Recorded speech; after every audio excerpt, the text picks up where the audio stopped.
The Top 5 Graves in Georgia, Part 1. Number 1, Gregg Allman. Gregg Allman was a founding member of the Allman Brothers Band and a pioneer of the Southern rock and blues genre. Along with his brother Dwayne, they became interested in music after seeing a 1960 concert by R&B singer Jackie Wilson. While in his teens, Gregg bought a guitar with funds earned from a paper route and taught Dwayne his first chords. And they formed a new blues band with 2 guitarists and 2 drummers. They called themselves the Allman Brothers Band. The brothers, guitarist Dickie Betts, bassist Barry Oakley, and drummer Butch Trucks. Their self-titled album peaked at number 188 in 1969, while their next album, Out of Wild South, topped out at number 38 in 1970. Gregg established himself as a vocal, instrumental, and songwriting power by writing such future staples, Whipping Post, and Midnight Rider. Later, the band released its only number 1 album, Brothers and Sisters, in 1973, which powered to the top by the number 2 single, Ramblin' Man, the group's only top 10 45 song. Allman then cut a solo album, Laid Back, in 1973, which rose to number 13, spawning his only top 20 solo single. He began spending more time in L.A. with Cher, whom he had wed in June of 75. Allman and Cher released their only duo album, To the Hard Way, which failed to chart, and the couple divorced in 78. Allman was diagnosed with hepatitis, and the following year learned that he was suffering from liver cancer. He underwent a successful liver transplant surgery at the Mayo Clinic in 2010. Allman died at his home in Richmond Hill, Georgia, on May 27, 2017, due to complications from liver cancer. His funeral took place at Snow's Memorial Chapel in Macon on June 3rd and was attended by once-estranged bandmate Dickie Betts, his ex-wife Cher, and even former President Carter, among others.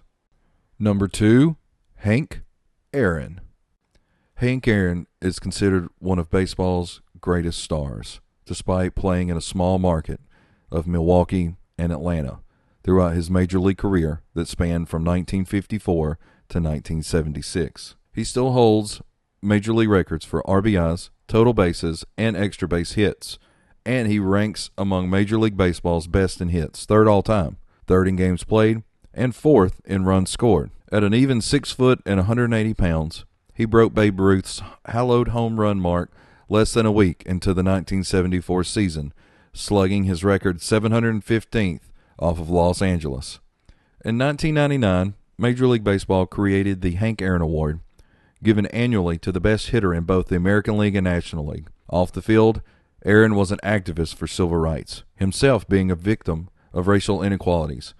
He grew up in Mobile, Alabama, and he did not get to play organized high school baseball because of the whites-only baseball team. Hank Aaron passed away in his sleep at his Atlanta residence on January 22nd of 2021 at the age of 86. The manner of death was listed as natural causes. Number 3, Ty Cobb. What shaped Ty Cobb's personality more than anything was an incident that happened when he was just 18. Just a few sparse weeks before he joined the Tigers, his mother fatally shot his father outside her bedroom window. It was thought that she mistook him for a burglar. Others whispered that he was suspecting her of infidelity. Either way, the killing of a father who Ty dearly loved and admired spurred Cobb to become the fiercest competitor in baseball history. Cobb hit .300 or better every year from 1906 to 1928, and he won the AL batting championship every year from 1907 to 1915, and then from 1917 to 1919. Some revisionist historians deprive him of his greatness, saying that he would not be able to achieve the same level of aggression and greatness in today's baseball world. While it is almost never mentioned, it is a fact that Ty did have many friends in baseball, as well as many away from the game. Hardly anyone knows that one of Ty Cobb's best friends in the sport was none other than Christy Mathewson.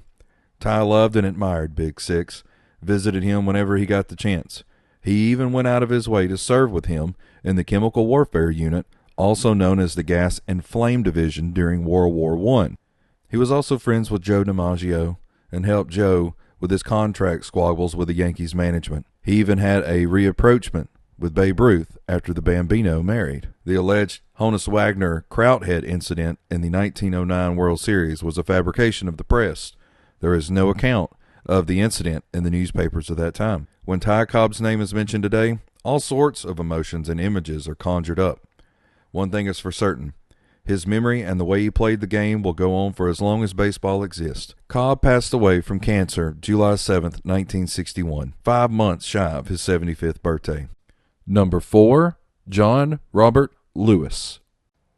John Robert Lewis was born near Troy, Alabama on February 21st, 1940. As a boy, Lewis aspired to be a preacher, and at age 5, he preached his first sermon to the chickens on his family farm. At age 15, Lewis preached his first public sermon. At age 17, Lewis meets Rosa Parks, notable for her role in the bus boycotts, and he met King for the first time at the age of 18. In later years, Lewis also credited evangelist Billy Graham, a friend of King's, as someone who helped change me. Lewis also stated that Graham inspired him to a significant degree to fulfill his aspirations of becoming a minister. Later, Lewis joined a freedom ride bound for Jackson, Mississippi. Near the end of his life, Lewis said of this time, "We were determined not to let any act of violence keep us from our goal. We knew our lives could be threatened, but we had made up our minds not to turn back." As a result of his freedom rider activities, Lewis was imprisoned for 40 days in the notorious Mississippi State Penitentiary in Sunflower County. His courage and tenacious adherence to the philosophy of reconciliation and nonviolence had enabled him to emerge as a leader. He had already been arrested 24 times in the nonviolent movement for equal justice. Lewis was one of the Big Six leaders who were organizing the March on Washington. He was scheduled as the fourth to speak, ahead of the final speaker, Dr. Martin Luther King. On March 7, 1965, a day that would become known as Bloody Sunday, Lewis and fellow activist Hosea Williams led over 600 marchers across the Edmund Pettus Bridge in Selma, Alabama. When the marchers stopped to pray, the police discharged tear gas, and mounted troopers charged the demonstrators, beating them with nightsticks. Lewis had his skull fractured, but he was aided in escaping across the bridge to Brown Chapel, a church in Selma that served as the movement's headquarters. On December 29, 2019, Lewis announced that he had been diagnosed with stage 4 pancreatic cancer. He remained in the Washington, D.C. area for his treatment. Lewis stated, "I have been in some kind of fight for freedom, equality, basic human rights for nearly my entire life.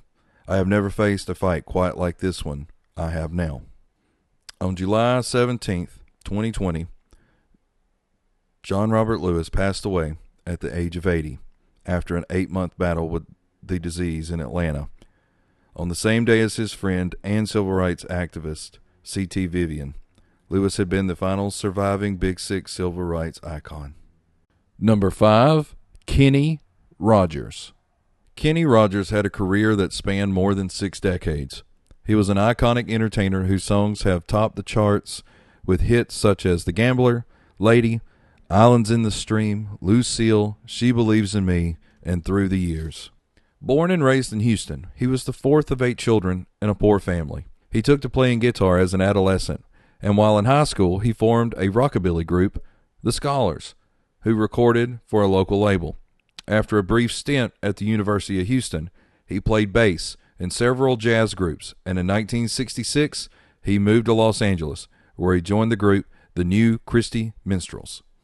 In 1976, he signed a solo deal and recorded Lucille, which became his first #1 country hit and reached number 5 on the national pop chart. It also earned Rogers his first Grammy for Best Male Country Vocal Performance. He also partnered with longtime female star Dottie West, and a duo racked up 3 #1 country singles. Rogers would go on to notch 5 more #1 solo country singles by the end of the decade. The biggest of these were the Grammy-winning The Gambler. The song inspired a TV movie featuring Rogers. In 1980, his greatest hits landed at #1 that included Lady, Islands in the Stream, and his version of Bob Seger's We've Got Tonight. Overall, he would earn 3 Grammys and 6 Country Music Association awards. By the time Rogers retired from performing for health reasons in 2018, he had placed more than 50 singles in the Country Top 40, of which 20 also appeared in the Pop Top 40. His signature song, The Gambler, was added to the National Registry, and among others, he was inducted into the Country Music Hall of Fame and the Songwriters Hall of Fame. On March 20th of 2020, Kenny Rogers passed away at the age of 81, dying from natural causes while under hospice care at his home in Sandy Springs, Georgia.